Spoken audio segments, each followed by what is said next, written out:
Salut à tous, alors aujourd'hui on va parler de ce produit de chez Arrow Optics. C'est un produit que j'ai acheté sur le site de vente en ligne PX Airsoft, je vous mettrai le lien dans la description. Et on a ici affaire à la Razor HD G2 Scope, donc une lunette de précision, en version grossissement de 1 à 6, diamètre 24. Et donc vous pourrez trouver cet article au prix d'environ 230 $ sur le site de PX Airsoft sous la référence AA-SC 194. Alors à noter que ici j'ai une version, alors le contenu ne change pas, mais j'ai une version livrée dans une boîte en carton, mais il existe aussi une version avec une mallette version un petit peu pellicaise. Bon, pourquoi pas, c'est pas mal pour le transport. Pour moi la boîte carton suffit ici. Et donc du coup cette boîte en carton on va l'ouvrir pour voir ce qu'elle contient. Alors il est à noter que j'ai déjà utilisé le produit, donc tous les éléments que vous voyez ici ne sont pas livrés assemblés, préassemblés, c'est moi qui les ai assemblés avec les réglages qui m'allaient bien. Mais principalement on retrouve ici les deux flip covers, un pour l'avant et l'autre pour l'arrière. On retrouve un mount, alors un mount, je précise bien que tous les noms de marques que je vais donner, c'est une repro, tout est repro Airsoft, donc ce ne sont pas les vrais, j'insiste bien, ce sont des repro Airsoft. Mais on a ici un mount. Alors je crois que ça se prononce Geissele, voilà, moi je le prononçais à l'époque Gessle, c'est vrai que ça rend moins. Donc un mount qu'il faudra fixer sur la lunette. Donc bien évidemment cette magnifique lunette de la marque, la copie de la marque Vortex. On a de fourni un kill flash que l'on met à l'avant, ça c'est toujours vachement pratique pour éviter de péter quelque chose si jamais on reçoit une bille sur l'optique, une bille mal placée. Et enfin ici, on a le Switch View SV3 Throw-Lever de Vortex, bien évidemment toujours en copie, qui vous permet de faire le réglage plus facilement. Vous avez la bague bien évidemment, mais vous pouvez utiliser, une fois que vous avez fixé cette lunette sur votre réplique, vous pouvez utiliser ce petit ustensile qui vous permet peut-être de faire le point ou de faire le grossissement bien plus facilement. Donc on va maintenant la voir d'un petit peu plus près, notamment les très nombreux marquages. Arrow Optics a fait un sacré travail pour recopier ces produits de chez Vortex et Geissele, comme c'est prononcé sur leur site. Donc, au moins d'aspect, à minima, on en a pour son argent. Vraiment dans les moindres détails. Vraiment un très bel objet.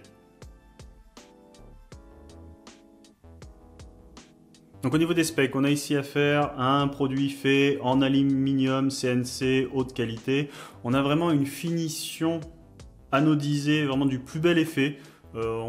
Pour les comparaisons que j'ai pu faire, notamment sur certaines photos, c'est quand même assez ressemblant, je parle au moins de la lunette, c'est quand même assez ressemblant en termes de couleur avec le modèle original.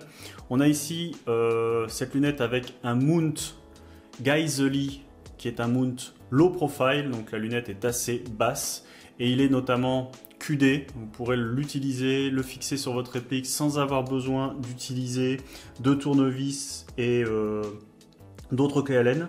Donc en fait le point fort pour l'utilisation de cette lunette, de ce type de lunette en fait, c'est que vu qu'elle fait un grossissement de 1 x 6, elle nous permet en fait d'avoir une acquisition facile et rapide des cibles, qu'elles soient proches, donc vous la mettrez sur la position 1, donc position 1 c'est du 1 pour 1 et jusqu'à 6 fois de grossissement. Donc en fait vous voyez la manipulation est assez simple, pas grand chose à faire, c'est quelque chose qui vous permettra justement, selon les cibles que vous allez devoir traiter, de pouvoir les traiter plus rapidement et plus facilement.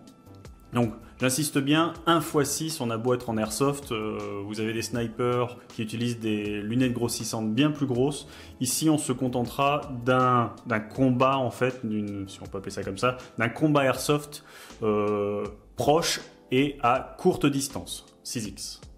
Au niveau réglage, on a ici, comme sur toutes les lunettes, un réglage de l'élévation et de la dérive sur les deux molettes du dessus et celle de droite.